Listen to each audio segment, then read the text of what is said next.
संवैधानिक परिषद र प्रधान न्यायाधीशको नियुक्तिका विषयमा चर्चाहरू चलिरहेको कुरालाई लिएर मूर्धन्य मानिसहरूले, विभिन्न राजनीतिक दलका मानिसहरूले समेत यो असंवैधानिक भयो, अभ्यास यस्तो थिएन, परम्परा यस्तो थिएन, यो परम्पराभन्दा बाहिर गयो भनेको सुनियो। मलाई एकजना कसैले भनियोस् कसरी असंवैधानिक भयो। असंवैधानिक भएको भए 6 जना न्यायाधीशहरूलाई प्रधान न्यायाधीश बन्न सक्ने योग्य मान्छे भनेर यो चाहिँ संवैधानिक परिषदमा सिफारिस किन गरिएको? त्यही असंवैधानिक काम भयो होला नि।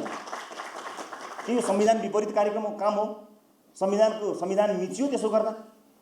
6 जनाको साटो संविधानमा वरिष्ठतम जो हुनुहुन्छ उहाँलाई नै चुन्नुपर्ने छ भनेको भए संवैधानिक परिषदको बैठकको पनि आवश्यकता पर्दैन थियो। सोझै वरिष्ठतमको नियुक्ति हुने व्यवस्था हुन्थ्यो होला।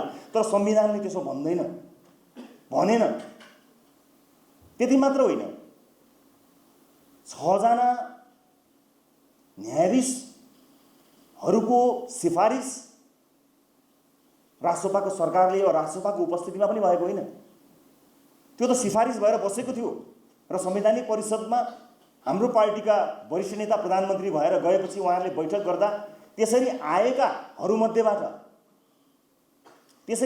नामहरूमा त ती नामहरू योग्यतम नामहरू हो। यही नामबाट चाहिँ यही नाम 6 जना सिफारिस हुनुभएकाहरूबाट प्रधान न्यायाधीशको चयन हुन्छ भनेर बनाइएको विधि गलत हो भने संविधान संशोधनको बहस चलेको छ, गरौँ बहस, गरौँ। तर होइन, विधि त त्यस्तै बनाइएको छ। अब परम्परा भत्काइयो भन्ने कुरा चाहिँ मैले एउटा के भन्नै पर्छ भने, यदि त्यही परम्परामा जाने भइदिएको भए अहिले 6 जनाको उपस्थिति भएको संवैधानिक परिषदमा आज 1 जना व्यक्ति नियुक्त हुने छलफल सकिँदैन थियो। यो बैठक कसलाई कतिजना भाग लगाउने भनेर भागभण्डाको छलफल चलिरहेको हुन्थ्यो साथीहरू। हामीलाई भागभण्डामा विश्वास छैन। हामी राजनीतिमा आउनु पूर्व नै सम्मानित अदालतमा उपस्थित रहनुभएका माननीय न्यायमूर्तिहरूको नाम सर्ट लिस्टमा आइपुग्यो। त्यतिखेर नै हामी सरकारमा पुग्यौँ र हामीलाई भनियो यसमध्ये एउटा छान्नुपर्छ भनेर। विधिले त्यही भन्यो र त्यही विधिलाई फलो गर्दा, त्यही विधिलाई मान्दा, त्यही संविधानलाई मान्दा हामीले त्यसै भित्रबाट 1 जनालाई सिफारिस गरेका हौँ। संसदीय सुनवाई छ, यो प्रक्रिया छ। त्यसकारणले न्यायालयका विषयलाई धेरै चर्चाको विषय गरेर, धेरै अप्ठ्यारो गरेर, धेरै त्यसमा टसल गरेर र चुनौतीपूर्ण ढङ्गका अभिव्यक्तिहरू दिएर के लाभ हुन्छ र? त्यो त जग हँसाइ मात्र हुन्छ। हामी त्यस्तो जग हँसाइमा विश्वास गर्दैनौँ। हामीलाई अझै पनि विश्वास छ। मेरो कुरा गर्नुहुन्छ भने मेरो त गर्दन अझै पनि त्यही छ नि। हुन्छ, त्यस्तो रिस उठेको छ भने चलाइदिनुहोस् हतियार। त्यही गुजाएर आएको छु मैले आफ्नो गर्दन त। म यहीँ छु, त्यही छ मेरो गर्दन। होइन भने न्यायालयको गरिमा, न्यायालयको प्रतिष्ठा, त्यसलाई सडकको विषय बनाउनु हुँदैन। अन्यायमा त हामी पनि पर्यौँ होला।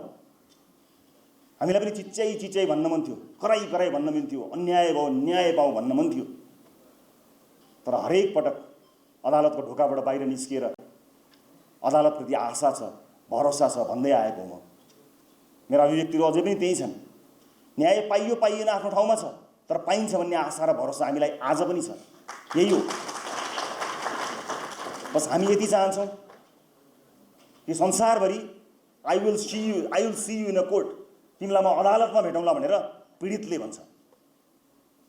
तर यहाँ त पीडकले भन्ने बाटाबाट बोल्ला कि भन्ने कुरामा हामी सचेत हुनु परेको न हो। पीडकले तँलाई अदालतमा देखाइदिउँला भन्यो भने के हुन्छ? कतै त्यस्तो भयो कि त्यस्तो नहोस्। जुडिसियरीले आफूलाई सबल सक्षम बनाउने जिम्मेवारी पाएको छ, त्यो गर्न सकोस्। हामी त्यसमा टीका टिप्पणी गर्न चाहँदैनौँ र सम्मानित अदालतले पनि यसमा टीका टिप्पणी गरेर यसलाई सडकको विषय, यसलाई हाँसोको विषय नबनाओस्। म यति नै भन्न चाहन्छु। बाँकी मैले अघि पनि भनिहालेँ, मेरो त गर्दन नै त्यही छ। त्यसकारणले आम नागरिकलाई कसरी न्याय दिन सकिन्छ भन्ने कुरालाई मध्यनजर गर्दै, कागजमा बन्दी मात्र नहोस् न्याय। हामीले भन्ने गरेका थियौँ पहिला टेलिभिजनमा हुँदा, कागजमा बन्दी न्याय, अन्याय खुला सडकमा, त्यस्तो वातावरण सिर्जना नहोस्। त्यसकारणले अन्याय गरिएको छैन, गर्नु पनि हुँदैन र त्यसका लागि यसलाई एउटा सम्मानित ठाउँमा र यसलाई एउटा गरिमा र मर्यादाको ठाउँमा राख्नुपर्ने हुन्छ। त्यसकारणले यसभन्दा बढी सम्मानित अदालतको विषयमा टीका टिप्पणी गर्नु त्यति उपयुक्त हुँदैन। त्यसकारणले मैले यति मात्र भन्न खोजेको हो कि संविधानले गरेको व्यवस्था, त्यो व्यवस्थालाई टेकेर भएको सिफारिस र सिफारिस मध्येबाट त्यहाँ उपस्थित रहनुभएका सदस्यहरूले, संविधानले तोकेका सदस्यहरूले गर्नुभएको भोटिङका आधारमा उपस्थित 6 जना मध्ये 4 जना सदस्यहरूले भोट गरेर चुन्नु भएको विषय भएको हुनाले यो कसरी असंवैधानिक भयो, यो कसरी संविधान विपरीत भयो, बुझिन मैले, बुझाइदेऊ कसैले। आफ्नो ढङ्गले व्याख्या गर्न त पाइँदैन, आफ्नो सुविधा अनुसारले व्याख्या गर्न त पाइँदैन। मैले यति नै भने